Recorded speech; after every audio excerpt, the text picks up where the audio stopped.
What's going on, guys? Welcome to the revamped Class Act series, and this is episode 6. And today we'll be looking at the Spectre. If you're new to this series, basically what I do in this is I kind of give you guys an idea of some of the classes I use with certain weapons and some of the class setups that I have going on, and I kind of talk about kill streaks and whatnot.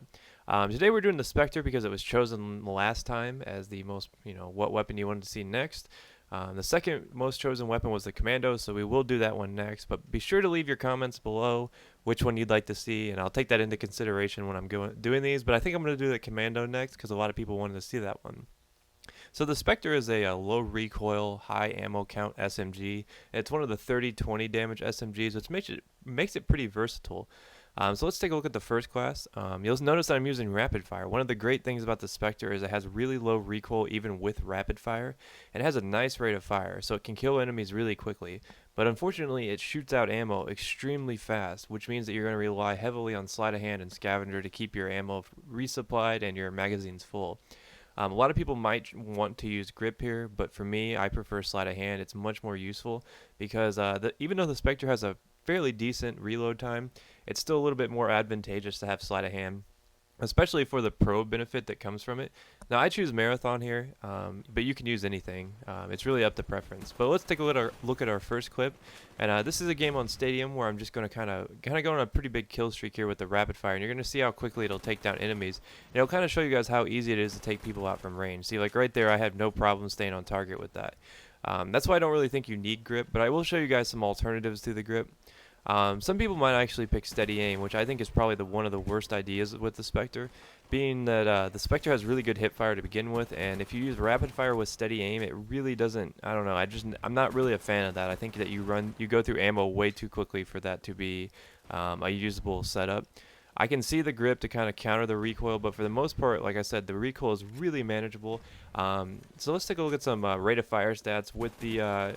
Rapid fire, you're looking at about 1,250 rounds per minute versus the normal 937.5 rounds per minute.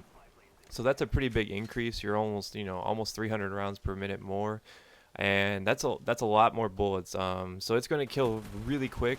But the biggest disadvantages with rapid fire are going to be when you see multiple enemies. That's why I kind of try to play real smart when I'm using the rapid fire. Spectre, and that's why I use sleight of hand. I mean, honestly, if you're using Warlord and grip and rapid fire, you're going to struggle a lot to get multiple enemies because you're going to run out and you're not going to have that quick reload time. And not to mention that the sleight of hand pro variant really helps on any kind of rushing class. Now you might notice I'm using C4 there on a lot of my more aggressive classes, especially in domination type scenarios. I like to use C4 because it's so versatile. If you're a TDM player, this setup works good too, but you could change C4 for maybe like a motion sensor or a claymore depending on your play style. But honestly, I don't feel like those fit the Spectre rapid fire because the Spectre rapid fire is such a high rate of fire weapon that you're going to be a little bit more aggressive with it. You're not going to want to sit back and camp. But I will show you a weapon or a variant of the Spectre that works well on longer maps, and it'll kind of show you how the grip can reduce recoil a little bit. But for the most part, you don't really need to worry about grip. I mean, I use it from time to time. I used to be a real strong proponent of grip on SMGs, but as I worked my way up through the prestiges, I kind of changed my ways. So oftentimes, when you're picking out an SMG, the AK-74U is what a lot of people use the benchmark for. And one of the biggest advantages that the Spectre has over the AK-74U is that you get a lot less recoil, and by having less recoil, that means that you can engage enemies at longer range. Now, I'm not saying that you should do that, but it does come in handy from time to time. So let's take a look at some stats here. As you see me plowing through some people with rapid fire, let's take a look at some stats of the recoil, and you can kind of get an idea of how much recoil you gain by rapid fire. So on the left, you see there we have just a normal Spectre with just regular magazines, and on the right we have the rapid fire. Now you see the rapid fire kind of has a FAMAS-like recoil where it goes up and to the right, and it's really manageable because it's really predictable. Because you can see I went through 3 magazines and all of them had the same pattern, so it's really beneficial to have rapid fire on because I mean you can really manage the recoil. Now grip is obviously going to reduce that recoil. Basically what it's going to do is it's going to pull down on it a little bit, so it'll be more of an up and to the right recoil, but it'll kind of circle back down with the grip, which only thing grip does is kind of change the centering speed of the weapon. So after each shot it centers quicker, so that means that the recoil is a lot less. And honestly, I would always advise against ever trying that combination. The only time I would ever recommend using the grip is when you're just using grip alone with maybe sleight of hand, or even if you're using like extended mags, which we'll take a look at a little later on. But for the most part, rapid fire is the ideal setup. It is my preferred class. The reason why I run it, like I said, the reason why I run it with C4 is so you can be super aggressive. Now, if you're a TDM player, you might want to take off marathon, and a good example of a TDM type class might be the Spectre with a silencer and ninja. Since TDM's a little bit more laid back, you don't really need marathon to get to all the points, and ninja works out pretty good. But let's take a look at another class that will be pretty aggressive. Now this is basically the same class that we just looked at, and instead of C4 we are looking at claymores, and you notice we do have scavenger and sleight of hand again.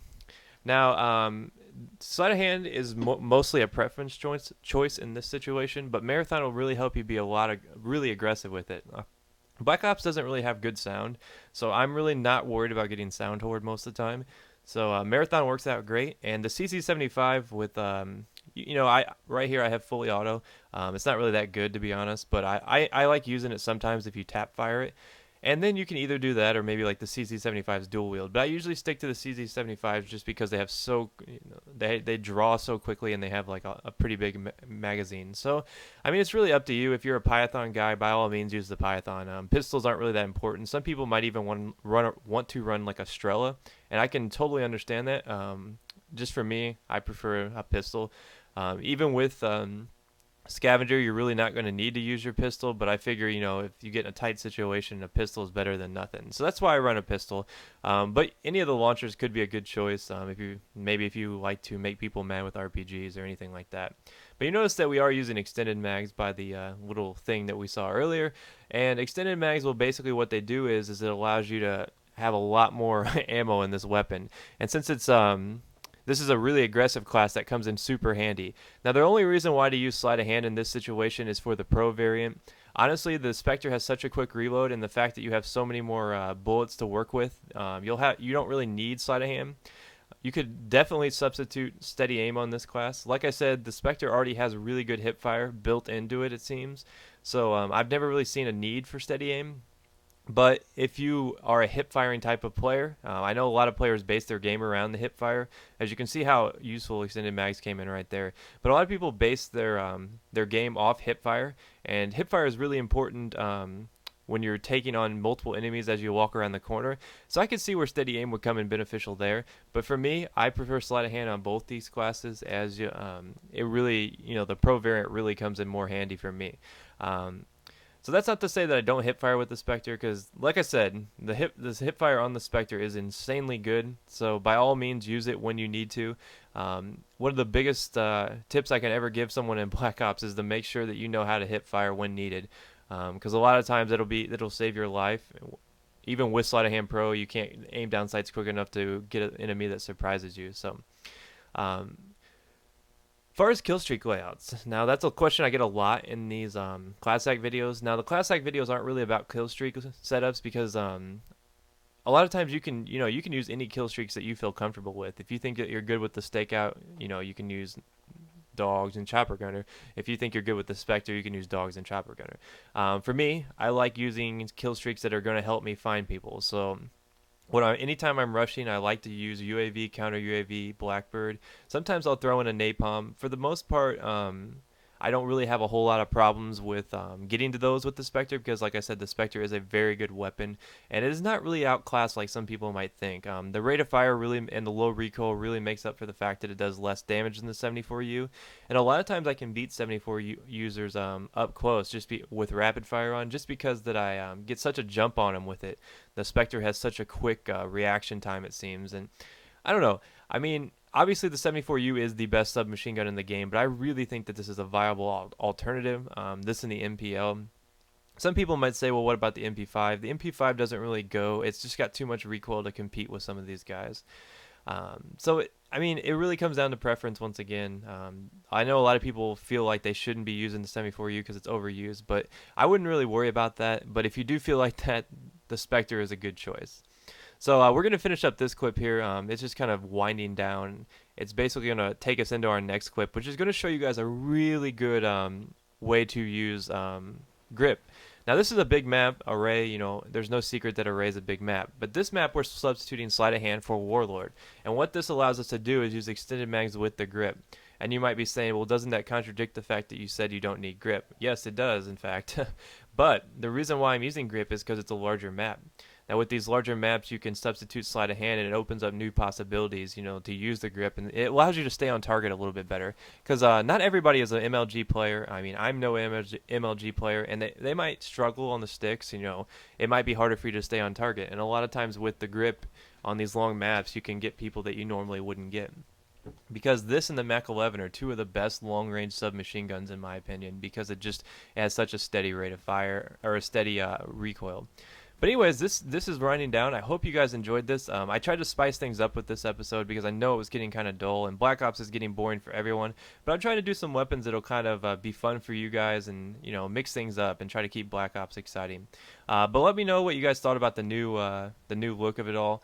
I had a buddy help me out with it. I'm going to put his link in the description. He spruced up the outline of it because mine was looking pretty generic when I made mine. So he helped me out.